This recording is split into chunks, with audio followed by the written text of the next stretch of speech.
Hey everybody, Spegtacular, the Silverstacular, pointing a little shame at you right there. You know what I'm talking about? Look at the shame finger just pointing right at you. That's the shame finger. Listen, I think the community got a little shameful right here. I'm going to talk about a little craziness, right? A little scamminess maybe from community members possibly that happened with this particular silver piece and others too.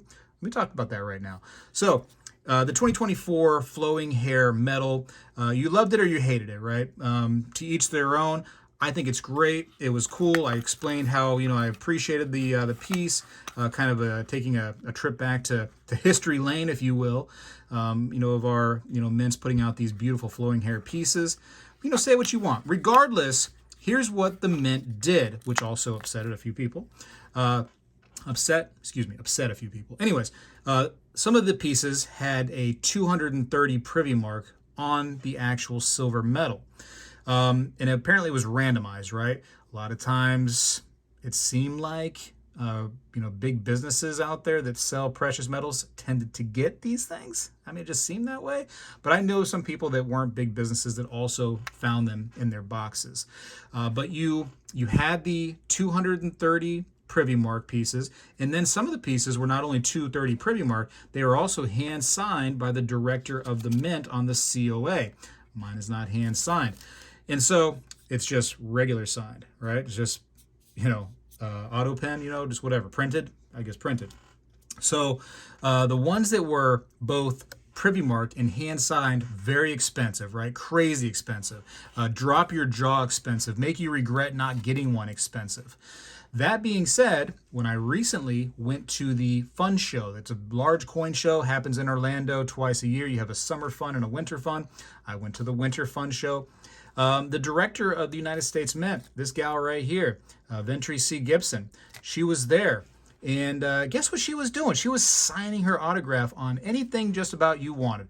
I didn't see her reject an autograph, not once. And I seen people, and they were bringing up these, right? They weren't even bringing up the silver round. Forget about this for a second. They were literally only bringing up this COA and having her sign it. Now, I did a little thinking, and I'm like, I don't know that for a fact to be like a community member. That could have been just somebody in the room that's a seller, right? That had a good idea. I say a good idea, but it's a scammy idea. But they had an idea. I don't know. I don't know if it's a community member or a seller. I can't confirm or deny either one of those, but I've seen it a few times. And she was there for a couple days signing just about anything you wanted in multiple colored pens, by the way. I seen her sign with gold, with silver, with regular black ink. So she had, different tools at her disposal. But anyways, long story short, she was signing these COAs. Now what happens? Okay, if you have the 230 privy mark piece, but you didn't have the signed COA, well, guess what? All you had to do is go to that fun show, and now you have a way more expensive piece. And don't believe just me on it, because people are actually reselling these already on the eBay. And I saw some things that just, kind of blew my mind. A lot of people were having the gold version, right? So there's a 230th anniversary flowing hair gold coin that they also came out with, that some of the COAs were signed with, and just making it like a little extra pizzazz to them. But some people took these and got these graded, right? And the graded ones tend to do pretty well. Easily get $5,000 for these right now in the secondary markets. Just really easy, no stress at all. It just seems like everyone's going for that price.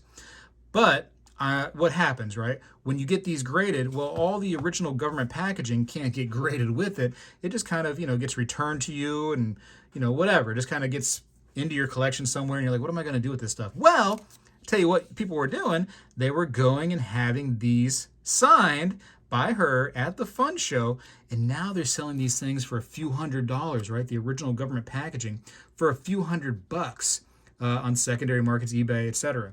I've seen some go for $80, some go for $300. It's wild, right? And I imagine the price will just kind of, go all over the place depending on what the inventory is like out there. But seeing her sign anything that people wanted was probably a bad idea. And so, Mint Director, if you hear me, which I don't know if you will, I appreciate you kind of going out there and signing stuff for people. That was really nice. But you probably should have been a little bit more specific on things that you signed.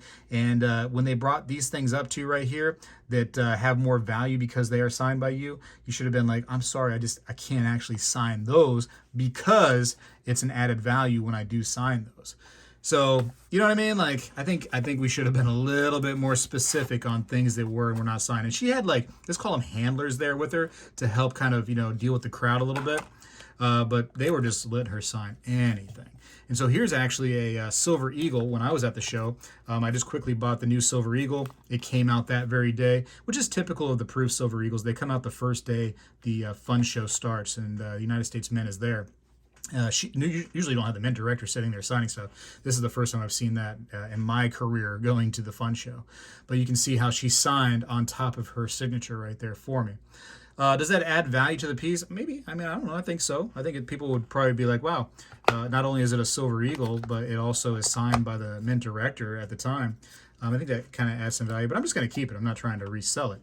That being said, these particular pieces right here, it added a lot of value. So I thought it was a shady tactic from the community. If it was the community, if it was sellers, you got the shame finger. I'm telling you, this is the shame finger pointing at you right now. You did it. You should not have been doing that stuff. And so what does this do, right? Ultimately, what does this do? This devalues the pieces that are legit, for sure, in my opinion, right? Because there was only so many minted with the privy mark and the signed COA. It was very limited. I forget what the number was, but it was pretty low. You were most likely not going to get one of those in your package. And the price was just nuts, right? You ended up doing like 10 times, sometimes maybe 15, sometimes 20 times or more, whatever you bought those metals from. You really, really did well in the resale market. That being said, now a lot more people have these signed COAs. And it's funny because I noticed it and I was just shame fingering these people. You know what I mean? As I saw it, what can I do about it? They're doing it. I can't, I'm not the police. I can't just go in there and just be like, hey, stop what you're doing. You're under coin arrest. Can't be doing that, But it was so funny that somebody else reached out to me and they saw it too. And so I'm like, oh, okay, other people in the community are also noticing it. Maybe I should just go ahead and report it to the community. So be very careful out there. If you are somebody who wanted that signed COA and you see it out there, make sure that you're careful. That's all I got to say. I don't know where she ended up signing these live. I remember seeing this particular, part of the COA when people were handing it to her. And I've seen her sign it. I don't know if she signed it somewhere in the middle somewhere. I don't know if she was signing right here. I don't know what she was doing. I just remember seeing that. And there is only one COA that has a silver flowing hair piece on it like this. And that was the silver hair metal. So I knew what it was from a distance. So I knew what was going on.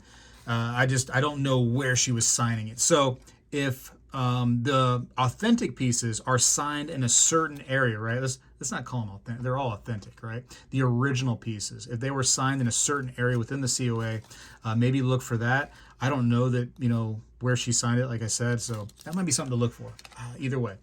But just be careful out there because that little shady tactic 100% worked. The community got away with it. Or sellers got away with it. I'm not sure which one, like I said, they were. But somebody was doing it. Somebody deserves that shame finger, that's for sure. Anyways, I got to go for now. Just kind of, doing like a little FYI out there and maybe a little CYA for you when it comes to buying this kind of stuff. Spegtacular is out. Well, hello, everybody. I seek to educate and entertain through my journey of collecting coins and stacking precious metals. I encourage you to subscribe and please stay with me on this journey. I am Spegtacular, the Silver Stacular. When I was a kid, we did this every day in school, and I believe we need to bring this back a little bit, and I'm going to start right now. I pledge allegiance to the flag of the United States of America and to the republic for which it stands, one nation, under God, indivisible, with liberty and justice for all.